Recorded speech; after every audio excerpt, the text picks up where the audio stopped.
तो हेलो, कैसे हैं आप सभी। तो आप सभी का स्वागत है हमारे आज की इस वीडियो में क्लास 12 केमिस्ट्री का लास्ट चैप्टर जैव अणु। स्टूडेंट्स, हमने क्या क्या पढ़ लिया। हमने कार्बोहाइड्रेट्स पढ़ लिया, ग्लूकोज को अच्छे से पढ़ लिया, उसकी सारी इंपॉर्टेंट रिएक्शंस आपको एक सिंगल वीडियो में बताई।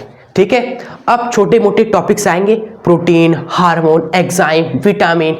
ठीक है, बस यही छोटे मोटे टॉपिक्स रह गए हैं। क्लियर। चलिए आज हम स्टूडेंट्स देखने वाले हैं प्रोटीन क्या है भाई, प्रोटीन के क्या कार्य है, साथ में हम देखेंगे प्रोटीन के वर्क भी। क्लियर। आपको इस तरीके से बताएंगे कि आपको मैक्सिमम चीजें इस वीडियो में ही फिट हो जाए माइंड में। क्लियर। बहुत ही आसान सा टॉपिक है प्रोटीन और इसके कार्य आज समाप्त हो जाएगा। क्लियर स्टूडेंट्स, विश्वास मानिए, बहुत ही इजी है, अच्छे से आप पता है प्रोटीन के बारे में, आपको 100% चीजें पता है। बस थोड़ा सा आपको आपकी शक्तियां याद दिलानी है, थोड़ा सा जानते प्रोटीन को अंदर से। तो चलिए, मेरा नाम है अभिषेक गुप्ता और मैं ग्रेजुएशन परसुइंग कर रहा हूँ बीएससी मैथमेटिक्स फ्रॉम यूपी, आपके इसी उत्तर प्रदेश में जो आपका एक कॉलेज है बनारस हिंदू यूनिवर्सिटी, उससे। चलिए इस वीडियो को कर देते हैं स्टार्ट। प्रोटीन आखिर क्या होता है भाई, किससे प्रोटीन बना है, उसके बाद देखेंगे कार्य इसके। देखिए, प्रोटीन हमारा स्टूडेंट्स नाइट्रोजन युक्त उच्च अणु भार वाले जैविक कार्बनिक पदार्थ जिसके जल अपघटन से एमिनो अम्ल प्राप्त होते हैं, उसे प्रोटीन बोलते हैं। अभी आपको नहीं समझ में आया होगा। देखिए, आपने इतना तो पता ही होगा कि एमिनो अम्ल क्या होता है भाई। एमिनो अम्ल, इसके पहले हमने ज्यूपिटर आयन को पढ़ा था, उसमें एमिनो अम्ल अच्छे से आपको बताया था। ठीक है, नहीं पता तो कोई बात नहीं। देखिए, हम प्रोटीन के अंदर जा रहे हैं भाई, हम जैव विज्ञान वाला आपको परिभाषा नहीं रटा रहे, केमिस्ट्री में क्या बोला जाता है प्रोटीन को वो समझा रहे। देखिए, एक्चुअली में केमिस्ट्री में बताया गया कि जो प्रोटीन है वो किससे बना है, एमिनो अम्ल से बना है। किससे, एमिनो अम्ल से। और एमिनो अम्ल क्या है, एमिनो अम्ल स्टूडेंट्स आपका देखिए ऐसा कंपाउंड है, कार्बनिक यौगिक है, जिसमें स्टूडेंट्स एक तरफ क्या होता है, देखिए ये कार्बोक्सिलिक समूह होता है, एक तरफ होता है एमीन समूह। ठीक है, एक तरफ होता है एमीन समूह, दूसरी तरफ होता है कार्बोक्सिलिक समूह। इसको ही बोलते हैं हम सभी स्टूडेंट्स एमिनो एसिड, एमिनो अम्ल।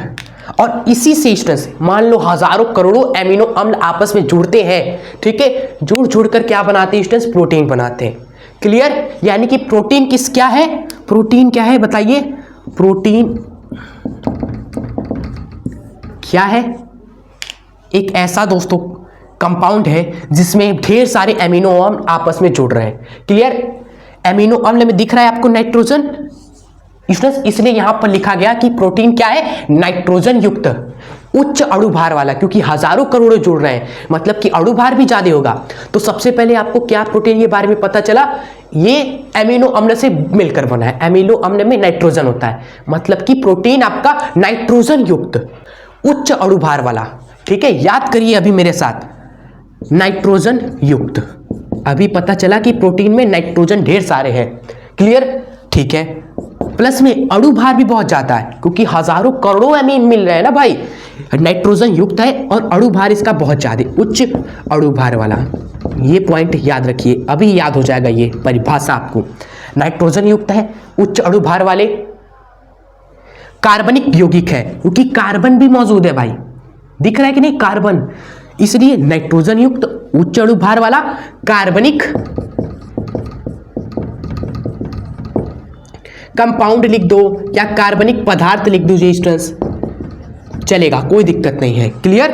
तो नाइट्रोजन युक्त उच्च अणु भार वाला कार्बनिक पदार्थ, जिसको अगर आप जल अपघटन करोगे, जल अपघटन,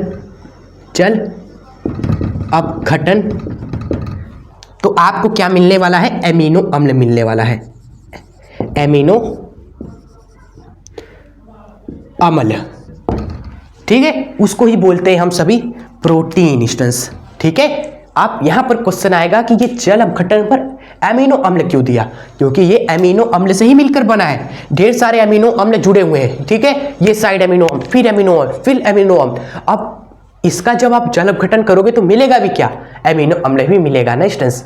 क्लियर। तो प्रोटीन क्या है, मेरे साथ एक बार आप सभी बोलिए, उसके बाद लिख लीजिएगा। नाइट्रोजन युक्त उच्च अणु भार वाला एक कार्बनिक पदार्थ है जिसको अगर हम जल अपघटन करेंगे तो एमिनो अम्ल प्राप्त होता है, प्रोटीन कहलाता है। याद हो गया ना? आसान है कि नहीं? बहुत ही आसान होगा। अब थोड़ा कार्य के बारे में जान लेते हैं। प्रोटीन कहाँ से मिलता है भाई? जल, हर एक चीज़ में प्रोटीन है। दाल में प्रोटीन मिलता है, दूध में प्रोटीन मिलता है। क्लियर? उदाहरण आप चिपका दीजिएगा एग्जाम में कि यहाँ से प्रोटीन हमें मिलता है। दूध, दाल, दही, मक्खन वगैरह में आप प्रोटीन प्राप्त करते हो। आई होप आपको समझ में आ गया होगा। ये तो अभी शुरुआत है प्रोटीन की।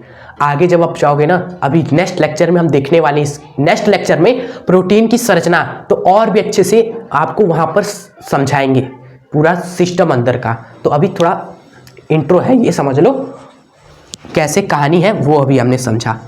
अब चलिए देखते हैं कार्य प्रोटीन के। ठीक है, एग्जाम में आता है प्रोटीन किसे कहते हैं, इसके कार्य लिखिए। ओके, तो कार्य भी आइए समझते हैं अच्छे तरीके से। इसको नोट कर लीजिए, जस्ट इरेज मार देते हैं इसको। चलो, इसके लिए तो मेरा हाथ ही काफ़ी है। ये हो गया बस। कौन चलेगा भाई यहाँ पर टेस्टर लेने के लिए? हाथ ही है ना, कम है क्या टेस्टर से? चलिए अब देखते हैं कार्य।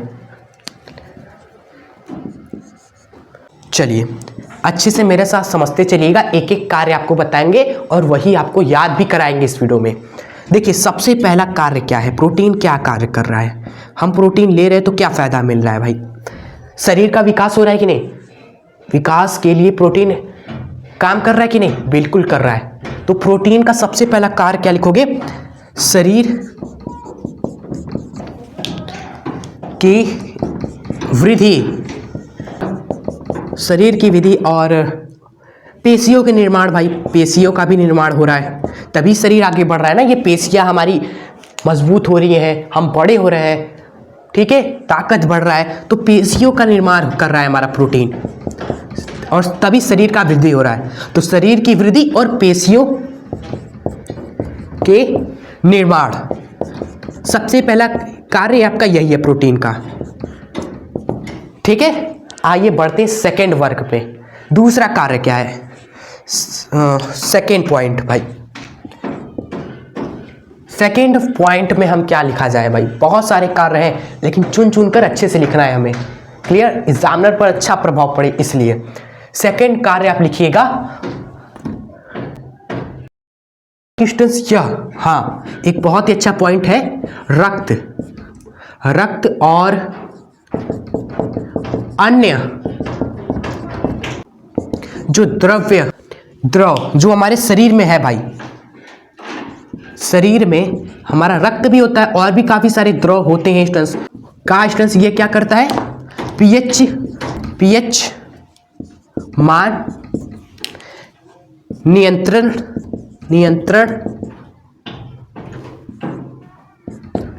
करता है आपका। ठीक है, सेकेंड महत्वपूर्ण पॉइंट कार्य इसका। उसके बाद थर्ड पॉइंट होगा आपका शरीर का विकास तो कर रहा है, चलो ठीक है, लेकिन शरीर की सुरक्षा भी तो करता है भाई। बीमार होते हैं तो डॉक्टर्स कहते हैं ये खाओ, ताकत कम है, कमजोर हो रहे हो, तो क्यों? प्रोटीन की कमी।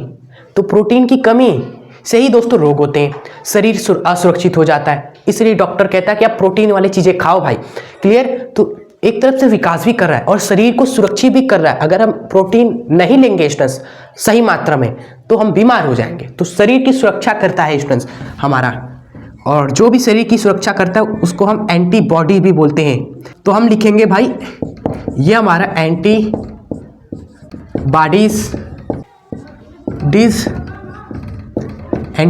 के रूप में शरीर की सुरक्षा करता है स्टूडेंट्स। ठीक है, ये होगा मस्त आपका एक तीसरा पॉइंट आपका। क्लियर? बहुत ही अच्छे अच्छे पॉइंट्स आपको लिखवाए यहाँ पर। तो 4 पॉइंट्स तो कम से कम होना चाहिए ना। तो 3 पॉइंट्स हो गए, एक पॉइंट और देख लेते हैं भाई। क्लियर? इरेज करने का तो मन नहीं कर रहा है भाई, लेकिन चलिए इरेज करते हैं, कोई पॉइंट यही वाला करते हैं। ठीक है, कर दे। चलिए चौथा पॉइंट आपको देखिए थोड़ा याद करना होगा, क्योंकि बाकी तुमने बना कर अच्छे से एक्सप्लेन करते हुए बनाया कुछ नहीं है, बुक्स से है आपका, लेकिन इस तरीके से हमने बताया है, बुक्स में और कॉम्प्लेक्स लिखा है। क्लियर? तो हमने छाट छाट कर आपको बताएं। तो चौथा पॉइंट लिखिएगा स्टूडेंट्स, हार्मोन, एंजाइम का संश्लेषण करता है। ठीक है, तो ये बायो वाले ही समझेंगे भाई भावना इसको। क्लियर? संश्लेषण में प्रोटीन अपना भूमिका निभाता है, कार्य करता है, जो भी आप लिख दीजिएगा। ठीक है, तो ये हो गया स्टूडेंट्स, 4 कार्य भी हो गए और प्रोटीन को भी समझ लिया हमने। अच्छे से परिभाषा याद कर रहे हैं आपको।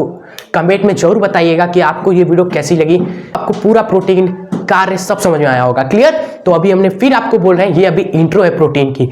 अभी आपको आगे केमिस्ट्री में अगला टॉपिक है हमारा प्रोटीन की संरचना। प्राथमिक संरचना, द्वितीयक, तृतीयक संरचना, चतुर्थ संरचना। ये संरचना एग्जाम पे डायरेक्ट आती है भाई, 2024-23 हर साल आता है। आपसे कोई भी संरचना पूछ सकता है। आपसे प्राथमिक संरचना पूछ ले तो आपको बताना होगा, द्वितीयक संरचना पूछ ले, या फिर आपको लॉन्ग में 5 से 8 नंबर में पूरा ही पूछ ले कि प्रोटीन की चारों संरचना का वर्णन करिए, अच्छे से समझाइए। क्लियर? तो नेक्स्ट वीडियो संरचना पर ही होगी और आपको वादा करते हैं, इंट्रो अगर आपने देख रखा अच्छे से ये वाला वीडियो, नेक्स्ट वीडियो और भी अच्छे से आपको समझाएंगे। ठीक है, मैक्सिमम चीज़ें उसी वीडियो में याद हो जाएगा, ये हमारा वादा है। और इसके पहले के वीडियोस इस चैप्टर के जरूर देख लीजिएगा। कार्बोहाइड्रेट्स हमने बताया था, सारे इंपॉर्टेंट टॉपिक्स थे। उसके बाद ग्लूकोज और उसके अभिक्रियाएं, ठीक है, जरूर देख लीजिएगा। और ये वीडियो को आप यहीं पर एंड करते हैं। वीडियो को लाइक जरूर कर दीजिएगा और कमेंट्स प्लीज जरूर करिएगा, बताइएगा जरूर कि ये वीडियो कैसी लगी। और चैनल पे अगर आप सभी नए हो तो सब्सक्राइब करके हमसे जुड़ना ना भूलें। ठीक है, कोई भी डाउट हो आप पूछिए, हम 100% आपका आंसर देंगे। तब तक के लिए जय हिंद, वंदे मातरम।